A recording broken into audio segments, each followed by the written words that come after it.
ಈ ಬಗ್ಗೆ ಮತ್ತಷ್ಟು ಡೀಟೇಲ್ಸ್ ಅನ್ನ ಕೊಡ್ತಾ ಹೋಗ್ತಾರೆ ನಮ್ಮ ಪ್ರತಿನಿಧಿ ಸುನಿಲ್ ನೇರ ಸಂಪರ್ಕದಲ್ಲಿ ಜಾಯಿನ್ ಆಗ್ತಿದ್ದಾರೆ. ಸುನಿಲ್, ಏನ್ ನಿರೀಕ್ಷೆ ಮಾಡಬಹುದು? ಬಹಳ ಮಹತ್ವ ಪಡೆದುಕೊಳ್ಳುತ್ತೆ ಇವತ್ತು ಜನಪ್ರತಿನಿಧಿಗಳ ವಿಶೇಷ ನ್ಯಾಯಾಲಯದಿಂದ ಬರುವಂತಹ ಆದೇಶ. ಸೊ ಏನ್ ಬೆಳವಣಿಗೆ ನಿರೀಕ್ಷೆ ಮಾಡಬಹುದು?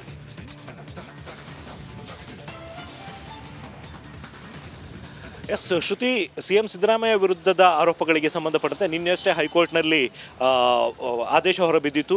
ರಾಜ್ಯಪಾಲರು ನೀಡಿದಿರುವಂತಹ ಆದೇಶ ಸರಿಯಾಗಿದೆ ಅನ್ನುವಂಥದ್ದನ್ನು ಹೈಕೋರ್ಟ್ ಕೂಡ ಎತ್ತಿ ಹಿಡಿದಿತ್ತು. ಇದರ ಬೆನ್ನಲ್ಲೇ ಇದಕ್ಕೂ ಮೊದಲೇ ದೂರುದಾರರು ಜನಪ್ರತಿನಿಧಿಗಳ ವಿಶೇಷ ನ್ಯಾಯಾಲಯಕ್ಕೂ ಕೂಡ ಒಂದು ಅರ್ಜಿಯನ್ನು ಹಾಕಿದ್ರು. ಅದರಲ್ಲಿ ಸಿದ್ದರಾಮಯ್ಯ ವಿರುದ್ಧ ದೂರನ್ನು ದಾಖಲಿಸಿಕೊಂಡು ತನಿಖೆಯನ್ನು ನಡೆಸೋದಕ್ಕೆ ಸಂಬಂಧಪಟ್ಟಂತೆ ಅರ್ಜಿಯನ್ನು ಸಲ್ಲಿಸಲಾಗಿತ್ತು. ಈ ವಿಚಾರಕ್ಕೆ ಸಂಬಂಧಪಟ್ಟಂತೆ ಇವತ್ತು ಜನಪ್ರತಿನಿಧಿಗಳ ವಿಶೇಷ ನ್ಯಾಯಾಲಯದಲ್ಲಿ ವಿಚಾರಣೆ ನಡೆಯುವಂಥದ್ದು.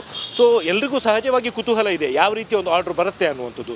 ಈಗ ಸದ್ಯಕ್ಕಿರುವಂಥ ಒಂದು ಮಾಹಿತಿ ಪ್ರಕಾರ ಸದ್ಯದ ಬೆಳವಣಿಗೆಗಳನ್ನು ಗಮನಿಸಿದರೆ ಬಹುಶಃ ಜನಪ್ರತಿನಿಧಿಗಳ ವಿಶೇಷ ನ್ಯಾಯಾಲಯದಿಂದ FIRನ ದಾಖಲು ಮಾಡೋದಕ್ಕೆ ಸೂಚನೆಯನ್ನು ನೀಡುವಂಥ ಸಾಧ್ಯತೆ ಇದೆ. ಒಂದು ವೇಳೆ ಹಾಗೆ ಆದಲ್ಲಿ ಲೋಕಾಯುಕ್ತ ಅಥವಾ ಯಾವುದಾದ್ರೂ ಒಂದು ಸ್ವತಂತ್ರ ತನಿಖಾ ಸಂಸ್ಥೆಗೆ ಆದೇಶವನ್ನು ನೀಡುವಂಥ ಸಾಧ್ಯತೆ ಇರುವಂಥದ್ದು. ಇಲ್ಲಿ ಜನಪ್ರತಿನಿಧಿಗಳು ಆಗಿರೋದ್ರಿಂದಾಗಿ ಬಹುತೇಕ ಲೋಕಾಯುಕ್ತಕ್ಕೆ ಈ ಒಂದು ಸೂಚನೆಯನ್ನು ನೀಡುವಂಥ ಸಾಧ್ಯತೆ ಇದೆ ಎಂದು ಹೇಳಲಾಗ್ತಿದೆ. ಮತ್ತು ಮೈಸೂರು ವಿಭಾಗದಲ್ಲಿ ಅಂದರೆ ಲೋಕಾಯುಕ್ತದಲ್ಲೂ ಕೂಡ ಬೇರೆ ಬೇರೆ ಜಿಲ್ಲೆಯಲ್ಲೂ ವಿಭಾಗದಲ್ಲೂ ಕೂಡ ಲೋಕಾಯುಕ್ತ ಮೈಸೂರಿನಲ್ಲೇ ಈ ಕೃತ್ಯ ನಡೆದಿರೋದ್ರಿಂದಾಗಿ ಮೈಸೂರು ಲೋಕಾಯುಕ್ತ ವಿಭಾಗಕ್ಕೆ FIRನ ದಾಖಲು ಮಾಡುವಂತೆ ಒಂದು ಸೂಚನೆಯನ್ನು ನೀಡುವಂಥ ಸಾಧ್ಯತೆ ಸದ್ಯಕ್ಕೆ ಕಂಡು ಬರ್ತಾ ಇರುವಂಥದ್ದು. ಆದರೆ ಒಂದು ವೇಳೆ ಕೋರ್ಟಿಗೆ ಏನಾದರೂ ಇಲ್ಲ FIR ದಾಖಲು ಮಾಡಿಕೊಳ್ಳುವಂಥ ಅಗತ್ಯ ಇಲ್ಲ ಅನ್ನುವಂಥದ್ದು ಕಂಡು ಬಂದಲ್ಲಿ ಆಗ ಅದನ್ನು ರಿಜೆಕ್ಟ್ ಮಾಡುವಂಥ ಚಾನ್ಸಸ್ ಕೂಡ ಇರುತ್ತೆ. ಸೊ ಎಲ್ಲವೂ ಕೂಡ ಇವತ್ತು ನಡೆಯುವಂಥ ವಿಚಾರಣೆಯಲ್ಲಿ ಈ ಒಂದು ಜನಪ್ರತಿನಿಧಿಗಳ ವಿಶೇಷ ನ್ಯಾಯಾಲಯದಲ್ಲಿ ಯಾವ ರೀತಿ ವಿಚಾರಣೆಗೆ ಬರುತ್ತೆ ಅನ್ನುವಂಥದ್ರ ಮೇಲೆ ಡಿಪೆಂಡ್ ಆಗಿರುವಂಥದ್ದು. ಶ್ರುತಿ. ಓಕೆ ಸುನಿಲ್, ಬಹುತೇಕರಿಗೆ ಒಂದಷ್ಟು ಗೊಂದಲ ಇರೋದು, ಸಪೋಸ್ ಇವತ್ತು ಜನಪ್ರತಿನಿಧಿಗಳ ವಿಶೇಷ ನ್ಯಾಯಾಲಯದಲ್ಲಿ ನೀವೇ ಹೇಳಿದಂಗೆ ಈಗಿನ ಬೆಳವಣಿಗೆ ನೋಡಿದ್ರೆ FIR ದಾಖಲಿಸಿಕೊಳ್ಳೋದಕ್ಕೆ ಅನುಮತಿ ಸಿಕ್ಕಾದಲ್ಲಿ ಸಿಎಂಗೆ ಇದು ಯಾವ ರೀತಿ ಸಂಕಷ್ಟ ತಂದೊಡ್ಡಬಹುದು ಅಂತ. ಓಕೆ ಸುನಿಲ್, ವಾಪಸ್ ಬರ್ತೀನಿ. ಮತ್ತೊಂದು ಅಪ್ಡೇಟ್ ಲಭ್ಯವಾಗ್ತಾ ಇದೆ ಇದೇ ಬೆಳವಣಿಗೆಗೆ ಸಂಬಂಧಪಟ್ಟಂತೆ. ಜನಪ್ರತಿನಿಧಿಗಳ ವಿಶೇಷ ಕೋರ್ಟ್ನತ್ತ ಎಲ್ಲರ ಚಿತ್ತ. ಕೇಂದ್ರ ಸರ್ಕಾರ ಯಾಕೆ ಜಾರಿ ಮಾಡಿದೆ 17A ಮತ್ತೊಮ್ಮೆ ಪ್ರಸ್ತಾಪ ಆಗ್ತಾ ಇದೆ. ಅದನ್ನ ಉಲ್ಲೇಖ ಮಾಡ್ತಿದ್ದಾರೆ ಲಕ್ಷ್ಮೀ ಅಯ್ಯಂಗಾರ್ ಅವರು. ಕೋರ್ಟ್ನಲ್ಲಿ ಉಲ್ಲೇಖ ಮಾಡಿದ್ದಾರೆ ವಕೀಲೆ ಲಕ್ಷ್ಮೀ ಅಯ್ಯಂಗಾರ್. 17A ಜಾರಿಗೆ ತಂದಿದ್ದರ ಬಗ್ಗೆ ಉಲ್ಲೇಖ ಆಗ್ತಾ ಇದೆ. ಕೇಂದ್ರ ಸರ್ಕಾರ ಯಾಕೆ ಜಾರಿ ಮಾಡಿದೆ ಅನ್ನೋದನ್ನ ಅವರು ಉಲ್ಲೇಖ ಮಾಡ್ತಿದ್ದಾರೆ.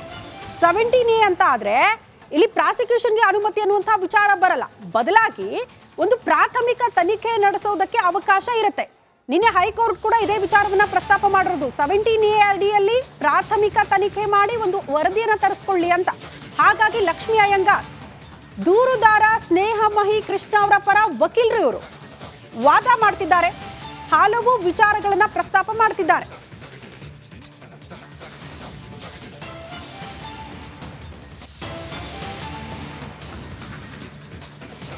ಸದ್ಯ CRPC ಫಾಲೋ ಮಾಡಬೇಕಾ ಬೇಡವಾ ಅನ್ನುವಂತಹ ಪ್ರಶ್ನೆಗಳು, BNS ಫಾಲೋ ಮಾಡಬೇಕಾ ಅನ್ನುವಂತಹ ಪ್ರಶ್ನೆಯನ್ನ ಜಡ್ಜ್ ಮಾಡ್ತಾ ಇದ್ದಾರೆ. ಲಕ್ಷ್ಮೀ ಅಯ್ಯಂಗಾರ್ಗೆ ಜಡ್ಜ್ ಪ್ರಶ್ನೆಯನ್ನ ಹಾಕಿದ್ದಾರೆ. ಸದ್ಯ CRPC ಫಾಲೋ ಮಾಡಬೇಕಾ ಬೇಡವಾ ಅನ್ನೋದನ್ನ ಪ್ರಶ್ನೆ ಮಾಡ್ತಾ ಇದ್ದಾರೆ ಜಡ್ಜ್. BNS ಫಾಲೋ ಮಾಡಬೇಕಾ ಬೇಡವಾ ಅನ್ನೋದರ ಕುರಿತು ಪ್ರಶ್ನೆಯನ್ನ ಮಾಡಿದ್ದಾರೆ ಲಕ್ಷ್ಮೀ ಅಯ್ಯಂಗಾರ್. ಏನ್ ಹೇಳ್ತಾರೆ ಲಕ್ಷ್ಮೀ ಅಯ್ಯಂಗಾರ್ ಆಗೋದು ಅನ್ನೋದು ಈ ಬಗ್ಗೆ ಮತ್ತಷ್ಟು ಡೀಟೇಲ್ಸ್ ಅನ್ನ ಕೊಡ್ತಾ ಹೋಗ್ತಾರೆ ನಮ್ಮ ಪ್ರತಿನಿಧಿ ಸುನಿಲ್ ನೇರ ಸಂಪರ್ಕದಲ್ಲಿದ್ದಾರೆ. ಸುನಿಲ್, ಈಗ ಜನಪ್ರತಿನಿಧಿಗಳ ವಿಶೇಷ ನ್ಯಾಯಾಲಯದಲ್ಲಿ ಆಗ್ತಾ ಇರುವಂತಹ ವಾದವನ್ನ ನಾವು ಗಮನಿಸ್ತಾ ಇದ್ವಿ. ಸ್ನೇಹಮಹಿ ಕೃಷ್ಣ ಅವರ ಪರ ವಕೀಲರು ಲಕ್ಷ್ಮೀ ಅಯ್ಯಂಗಾರ್ ಅವರು 17A ಅನ್ನ ಉಲ್ಲೇಖ ಮಾಡ್ತಿದ್ದಾರೆ. CRPC ಪಾಲನೆ ಮಾಡಬೇಕಾ ಅನ್ನುವಂತಹ ವಿಚಾರವನ್ನ ಪ್ರಸ್ತಾಪ ಮಾಡ್ತಿದ್ದಾರೆ. ಏನ್ ಆಗ್ತಾ ಇದೆ ಅಂತ ಕೋರ್ಟ್ ಹಾಲ್ ಅಲ್ಲಿ ಸದ್ಯ ಆಗ್ತಾ ಇರುವಂತಹ ಬೆಳವಣಿಗೆ ಬಗ್ಗೆ ಇನ್ಸೈಡ್ ಮಾಹಿತಿ ಕೊಡೋದಾದ್ರೆ.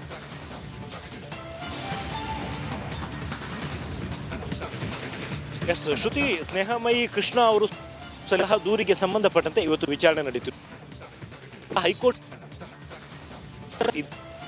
ಬೇರೆ ಕೋರ್ಟ್ನಲ್ಲಿ ಈ ನಿನ್ನೆ ಹೈಕೋರ್ಟ್ ಗವರ್ನರ್ ಅವರ ಆದೇಶ ಸರಿಯಾಗಿದೆ ಅನ್ನುವಂಥದ್ದನ್ನ ಆದೇಶ ಮಾಡಿದ ಬಳಿಕ ಇದೀಗ ಆ ಒಂದು ಮಧ್ಯಂತರ ತಡೆಗೂ ಕೂಡ ತೆರವನ್ನ ನೀಡಿತ್ತು. ಇದ್ರ ಜೊತೆಗೆ ಜನಪ್ರತಿನಿಧಿಗಳ ವಿಶೇಷ ನ್ಯಾಯಾಲಯದಲ್ಲಿ ಇವತ್ತು ಈಗ ಸ್ನೇಹಮಯಿ ಕೃಷ್ಣ ಅವರು ನೀಡಿರುವಂತಹ ದೂರಿಗೆ ಸಂಬಂಧಪಟ್ಟಂತೆ ವಿಚಾರಣೆ ಆರಂಭ ಆಗಿದ್ದು, ಇಲ್ಲಿ ಈಗ ಪ್ರಕರಣವನ್ನ ದಾಖಲು ಮಾಡಿಕೊಳ್ಳೋದಕ್ಕೆ ಸಂಬಂಧಪಟ್ಟಂತೆ ಏನೆಲ್ಲ ಅವಕಾಶಗಳಿದೆ ಮತ್ತು ಪ್ರಕರಣವನ್ನ ದಾಖಲು ಮಾಡಿಕೊಳ್ಳುವಂತ ಅಗತ್ಯ ಇದೆಯಾ, ಅದಕ್ಕೆ ಬೇಕಾದಂತಹ ಮೆರಿಟ್ಸ್ಗಳು ಇದಾವ ಅನ್ನುವಂಥದಕ್ಕೆ ಸಂಬಂಧಪಟ್ಟಂತೆ ಈಗ ವಿಚಾರಣೆ ನಡೀತಾ ಇರುವಂತದ್ದು. ಇಲ್ಲಿ BNS ಅಡಿಯಲ್ಲಿ ಪ್ರಕರಣವನ್ನು ದಾಖಲು ಮಾಡ್ಕೋಬೇಕಾ ಅಥವಾ CRPC ಅಡಿಯಲ್ಲೇ ಪ್ರಕರಣವನ್ನು ದಾಖಲು ಮಾಡ್ಕೋಬೇಕಾ ಅನ್ನುವಂಥದಕ್ಕೆ ಸಂಬಂಧಪಟ್ಟ ಸಂಬಂಧಪಟ್ಟಂತೆ ಕೂಡ ಒಂದಷ್ಟು ವಾದ ಮತ್ತು ಪ್ರತಿವಾದಗಳು ನಡೀತಾ ಇದ್ದಾವೆ. ಸ್ನೇಹಮಯಿ ಕೃಷ್ಣ ಅವರ ಪರವಾಗಿ ವಕೀಲೆಯಾಗಿರುವಂತಹ ಲಕ್ಷ್ಮೀ ಅಯ್ಯಂಗಾರ್ ಅವರು ವಾದವನ್ನ ಮಂಡಿಸ್ತಾ ಇರುವಂತದ್ದು. ಸೊ ಸದ್ಯಕ್ಕೆ ಈ ಬೆಳವಣಿಗೆಗಳಲ್ಲಿ ಪ್ರಕರಣವನ್ನ ಯಾವುದೇ ಒಂದು ಕೇಸ್ನಲ್ಲಾದ್ರೂ ಕೂಡ ಅಂದ್ರೆ ಈವನ್ ನಾರ್ಮಲ್ ಕೇಸ್ನಲ್ಲಿ ಆದ್ರೂ ಕೂಡ ಅಷ್ಟೇ ಕೆಲವೊಂದು ಪ್ರಕರಣಗಳು ಪೊಲೀಸರು ತಮ್ಮ ಠಾಣೆಯಲ್ಲೇ ಪ್ರಕರಣವನ್ನು ದಾಖಲು ಮಾಡ್ಕೋತಾರೆ. ಆದರೆ ಇನ್ನೂ ಕೆಲವೊಂದು ಪ್ರಕರಣಗಳು ಕೋರ್ಟ್ನ ಅನುಮತಿಯನ್ನು ಪಡ್ಕೊಂಡು ಆ ಒಂದು ಪ್ರಕರಣವನ್ನು ದಾಖಲು ಮಾಡಿಕೊಳ್ಳುವಂಥ ಒಂದು ಪ್ರಕ್ರಿಯೆ ಕೂಡ ಇರುತ್ತೆ. ಸೊ ಇವತ್ತು ಕೂಡ ಅಷ್ಟೇ ಇಲ್ಲಿ ಭ್ರಷ್ಟಾಚಾರದ ಆರೋಪಗಳು ಕೂಡ ಜೊತೆಗೆ ಅಧಿಕಾರವನ್ನು ದುರ್ಬಳಕೆ ಮಾಡಿದ್ದಾರೆ ಅನ್ನುವಂಥ ಒಂದು ಆರೋಪಗಳು ಕೂಡ ಇರೋದ್ರಿಂದಾಗಿ ಈಗ ಅದಕ್ಕೆ ಸಂಬಂಧಪಟ್ಟಂತೆ ನಡೆಯುವಂಥ ವಿಚಾರಣೆಯ ಬಳಿಕ ನ್ಯಾಯಾಲಯಕ್ಕೆ ಯಾವ ರೀತಿ ಈ ಒಂದು ಪ್ರಕರಣದ ಇಂಪಾರ್ಟೆನ್ಸ್ ಸಂಪರ್ಕದಲ್ಲಿರಿ. ಮತ್ತಷ್ಟು ಅಪ್ಡೇಟ್ಸ್ ಬರ್ತಾ ಇದೆ, ನೋಡ್ತಾ ಹೋಗೋಣ.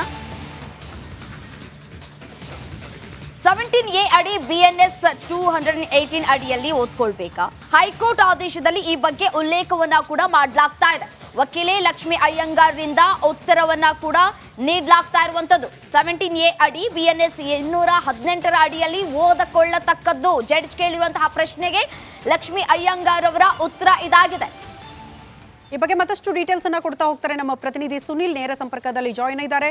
ಸುನಿಲ್, ಎಕ್ಸಾಕ್ಟ್ಲಿ ಇದ್ರ ಬಗ್ಗೆ ಒಂದು ಜನಸಾಮಾನ್ಯರಿಗೆ ಅರ್ಥ ಆಗೋ ರೀತಿಯಲ್ಲಿ ಹೇಳೋದಾದ್ರೆ, ಲಕ್ಷ್ಮಿ ಅಯ್ಯಂಗಾರ್ ಅವರು ಪ್ರಸ್ತಾಪ ಮಾಡಿರುವಂತಹ ಒಂದಷ್ಟು ವಿಚಾರಗಳ ಬಗ್ಗೆ ಪ್ರಸ್ತಾಪ ಮಾಡ್ತಾ ಹೋಗೋದಾದ್ರೆ ಜನರಿಗೆ ಅರ್ಥ ಆಗೋ ರೀತಿಯಲ್ಲಿ ಎಕ್ಸ್ಪ್ಲೇನ್ ಮಾಡಿ ಅದನ್ನ.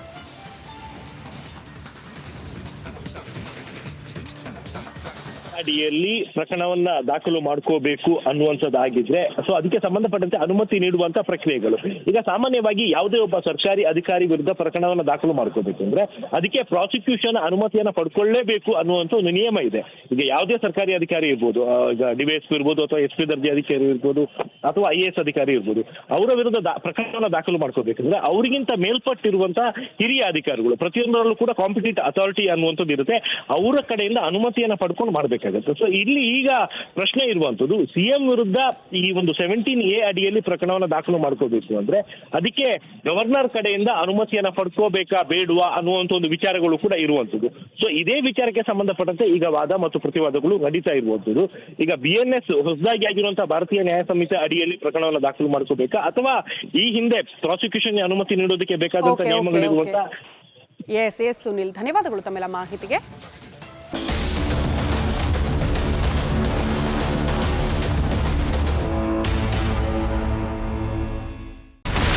ಇಲ್ಲಿರುವಂತ ಈ ಒಂದು ಗುಡ್ಡ ಕುಸಿದ ಪರಿಣಾಮ ಯಾವ ರೀತಿಯಾಗಿತ್ತು ಅಂತಂದ್ರೆ ಗಂಗಾವಳಿ ನದಿ ಪಕ್ಕದಲ್ಲಿರುವಂತಹ ಉಳುವರ್ ಎನ್ನುವ ಗ್ರಾಮ ಸಂಪೂರ್ಣವಾಗಿ ಇವತ್ತು ನಾಶ ಆಗಿದೆ.